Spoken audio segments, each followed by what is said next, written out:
যাও না একটু যাও নেট যাও যাও নেট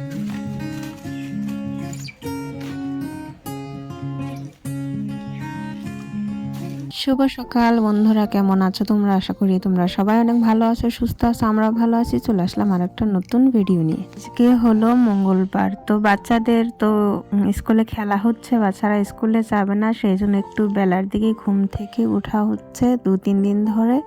আর এদিকে দেখো আমার হাজবেন্ড কিন্তু এই জায়গাটায় একটা মরিচের চারা লাগাচ্ছে, ওটাই আর কি ও বেড়া দিচ্ছিল, আর আমি ওদিকে রান্নাঘরের একটু কাজ করছিলাম।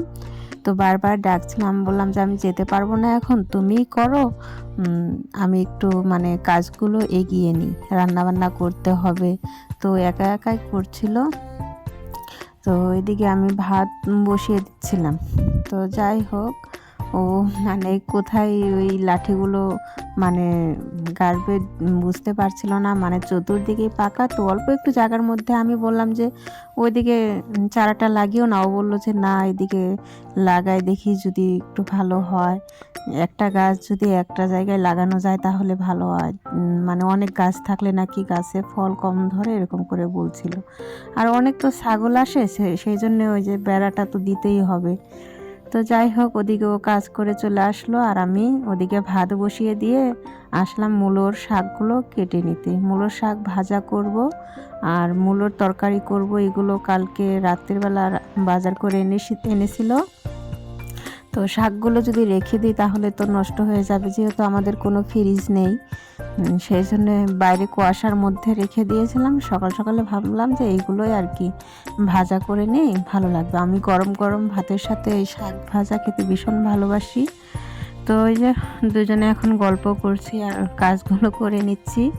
তো কেটে ধুয়ে তারপর চলে আসলাম ভাজা করার জন্য। আগে ভাবলাম যে প্রথমে শাক ভাজা দিয়ে ভাতটা খেয়ে নেব, তারপর আবার বেগুন পোড়া করেছিলাম।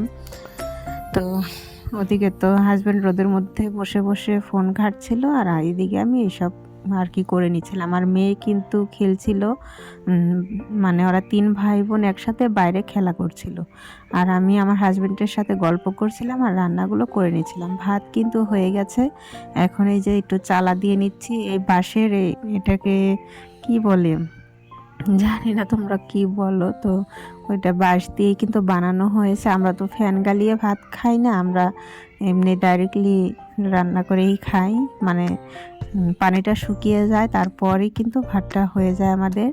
আর এই যে শাকটা এখন ভাজা করে নেব।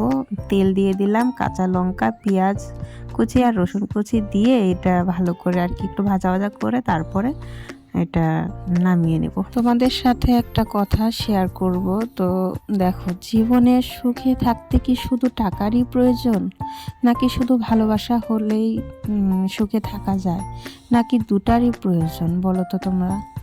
দেখো, যাদের টাকা আছে অনেক, তাদের দেখবে যে হয়তো হাজব্যান্ড ভালো নয়, হয়তো বউটা ভালো নয়, সংসারে নানা রকমের অশান্তি ঝামেলা লেগেই থাকে।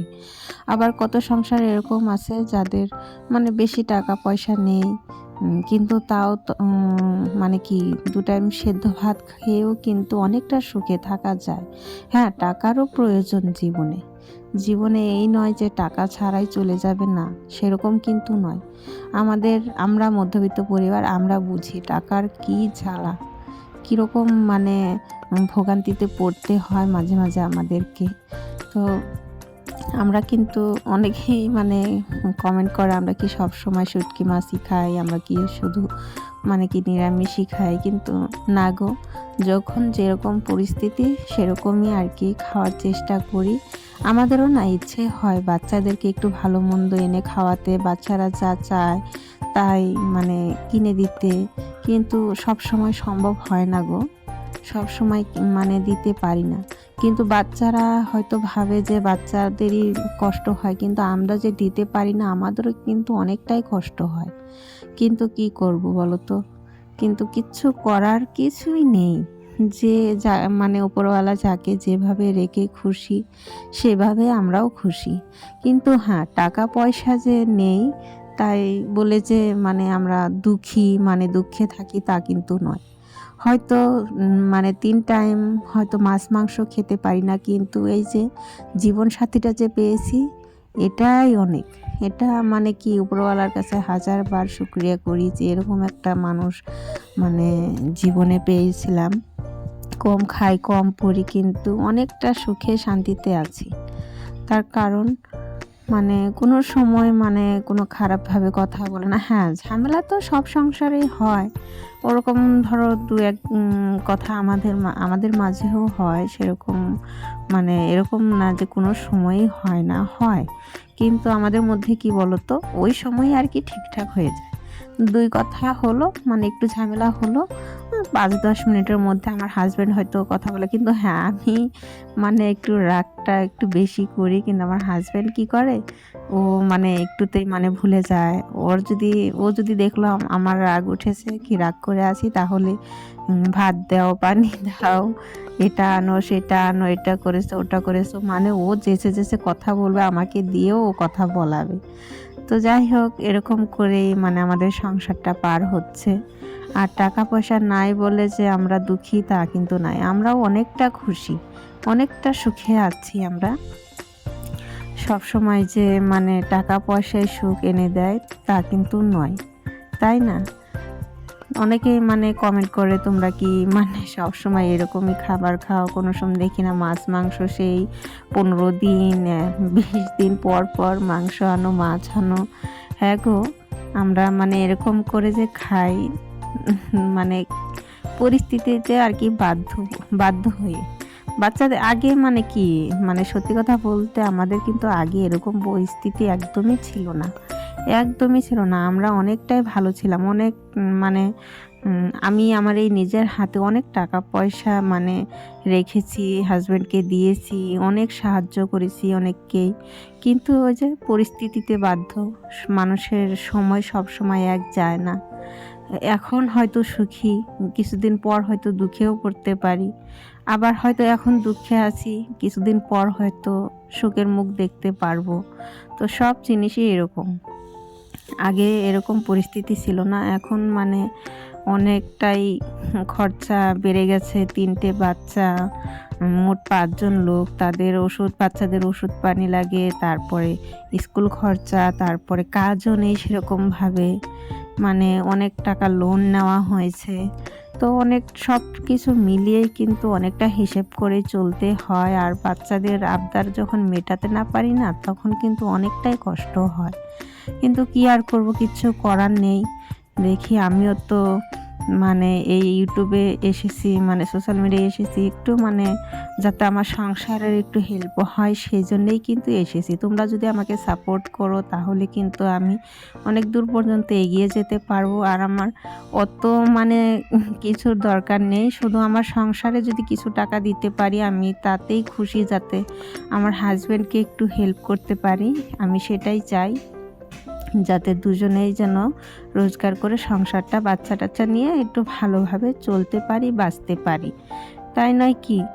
যেহেতু আমার তো আর কোনো যোগ্যতা নেই, সত্যি বলতে আমি অত পড়াশোনাও করিনি যে কিছু চাকরি বাকরি করব, অন্য কোনো কাজ করব। আর এই ভিডিওর কাজটা আমি কিন্তু ইউটিউবে দেখেই কিন্তু শিখেছি। তো যাই হোক, সেই যে বিছানা তোলার সময় তোমাদের সাথে ভিডিওটা শেয়ার করেছিলাম, তারপর কিন্তু আর কোনো কাজকর্ম দেখাতে পারিনি, তার কারণ মেয়ে অনেক কান্না করছিল, তো সেভাবে মানে কাজ করিনি। কাজ করেছি কিভাবে, একটু করেছি, আবার মেয়েকে কোলে নিয়েছি, আর একটু করেছি, মেয়েকে কোলে নিয়েছি, এরকম করে কাজ করেছিলাম, সেই জন্য আর তোমাদের সাথে শেয়ার করতে পারিনি। এখন যাচ্ছি হচ্ছে আমার কাকাতো বোনের বাড়ি, ওদের বাড়ি মানে নিমন্ত্রণ করেছে, তো সেখানেই যাচ্ছিলাম। আর এই দেখো, সুখে থাকতে কি টাকা পয়সার দরকার হয় বলো তো? এই যে যাচ্ছিলাম, আমরা রেডি হয়ে বের হয়েছি, দোকানের পাশে বসেছিলাম গাড়ির জন্য। তো এই যে আমার হাজব্যান্ড মানে মালপোয়া কিনে দিল, বললো যে খাও, বসে আসো। তো এটাই জীবনে, দুজনের সুখ দুঃখে একসাথে থাকবো, দুজনার পাশে থাকবো, এটাই তো চাই, তাই নয় কি? অত টাকা পয়সার দরকার নেই, শুধু একটু ভালোভাবে চলতে পারলে, বাঁচতে পারলে, আর কিচ্ছু চাই না। শুধু চাই আমার হাজব্যান্ড যেন সারা জীবন আমার পাশে থাকে, আর আমিও যেন আমার হাজব্যান্ডের পাশে থাকতে পারি। তো এই যে দেখো, আমরা কিন্তু চলে এসেছি। আর ওরা দুই ভাইরা কিন্তু গল্প করছে। আর এই দেখো বাইরে রান্না বান্না করা হচ্ছে, মানে হঠাৎ করে আয়োজন করেছে তো সেই জন্য। এটা আমার বোনেরই বাড়ি, কাকাতো বোনের বাড়ি, আমার বড় বোন। তো ওই যে ঘরে আর ঢুকলাম না, বাইরেই ছিলাম, যেহেতু ঠান্ডা তো ঘরে গেলে আবার জুতো খুলে যেতে হবে। এই ঘরেও রান্না বসিয়েছে, বাইরেও রান্না বসিয়েছে, তারপরে আবার গ্যাসেও রান্না বসিয়েছে, দুটো মাটির চুলোয় রান্না বসিয়েছে, আবার গ্যাসেও কিন্তু রান্না বসিয়েছে। তো ওই যে আমার মা কিন্তু আমার মেয়েকে নিয়ে বসে আছে। ওই যে এটা কিন্তু আমার মা। আমার তো বাবা নেই, বাবা মানে 2 বছর হলো মারা গেছেন। তো মাকেও সাথে নিয়ে এসেছিলাম। আর আমার মেয়ে তো আমার মার কোল থেকে আসছিলই না, আমি বলছিলাম আসো আসো, নাও আসবে না। এই যে তরকারি এখানে হচ্ছে, এটা মাংসর তরকারি। আর এই গ্রামে কিন্তু এইসব কিন্তু ভীষণ ভালো লাগে, মাটির হেঁসেলে রান্না করবে আর চতুর্দিকে সবাই বসে গল্প করবে, এটা কিন্তু ভীষণই এনজয় করি, ভীষণই ভালো লাগে। আর এই যে লোকজন যে নেমন্তন্ন করেছিল সবাই চলে এসেছে, ওদেরকে খেতে দিচ্ছে। তো আমরা বললাম যে আমরা পরেই খাবো, ওদেরকে দিয়ে দাও, ওরা খেয়ে দিয়ে চলে যাক, তারপর আমরা খাবো। আমরা তো যেহেতু ধরতে গেলে বাড়িরই লোক, তাই নয় কি। আর যে ওইটা আমার বোন আর আমার মা কিন্তু জিনিসপত্র এগিয়ে এগিয়ে নিয়ে দিচ্ছে, আর ওদিকে ওরা খাওয়াচ্ছে সবাইকে। তো অনেক কিছু রান্না বান্না করেছিল, খাওয়াটা আর তোমাদের সাথে মানে দেখাতে পারিনি। আর এই যে এখন চলে যাব আমরা, খাওয়া দাওয়া শেষ। আর সবাই একটু হাত পা আগুনে সেঁকে নিচ্ছিল, গরম করে নিচ্ছিল। তো যাই হোক, ভিডিওটা যদি ভালো লাগে তাহলে লাইক কমেন্ট সাবস্ক্রাইব করে দিয়ে পাশে থেকো।